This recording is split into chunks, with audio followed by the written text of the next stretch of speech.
আমি ব্রাজিল বা আর্জেন্টিনার কোনো দলই সাপোর্ট করি না। বলতে পারেন যে তাহলে ব্রাজিলের জার্সি পরেছি কেন? এটা হচ্ছে যখন আমি জার্সির দোকানে গেলাম তখন দেখি যে ব্রাজিল বা আর্জেন্টিনার জার্সির সাথে যদি তুলনা করা হয় তাহলে দেখা যায় যে আমাকে ব্রাজিলের জার্সিতে বেশি ভালো লাগে। তো যার কারণে আমি ব্রাজিলের এই জার্সিটাকেই চুজ করেছি, কারণ আমি কোনো স্পেশালভাবে কোনো দল সাপোর্ট করতে চাই না। দল সাপোর্ট করলে কি হয় জানেন? দল সাপোর্ট করলে হয় যে আপনাকে যে কোনো একভাবে থাকতে হবে, মানে এক দলে থাকতে হবে। আর যদি কোনো আমার দলই না থাকে চুজ করার, তাহলে কিন্তু আমার মানসিকভাবে ওই প্রেশারটা থাকবে না যে আমাকে এটা জিততে হবে ওটা জিততে হবে। আমি আসলে কোনো দলাদলিতে যেতে যাচ্ছি না। আমি খেলা দেখে মূলত মেন্টাল পিসের জন্য, মানসিক শান্তির জন্য।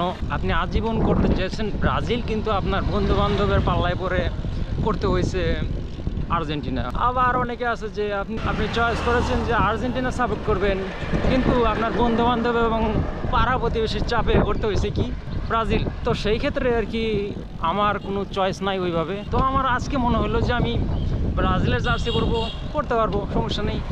কালকে আবার যদি ইচ্ছা না হয় তাহলে আমি চেঞ্জ করে ফেলবো, ব্রাজিল বা আর্জেন্টিনা পরবো বা ফ্রান্স পরবো, পর্তুগাল পরবো।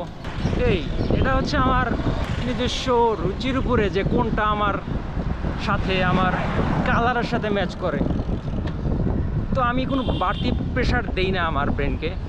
আমার যেটা ইচ্ছা সেটা করি, ভালো লাগে যেটা সেটা করি। এই বিশ্বকাপ নিয়ে এত দলাদলি তো আমি কিছু দেখছি না, ঠিক আছে? যেটা ভালো লাগে সেটা করেন।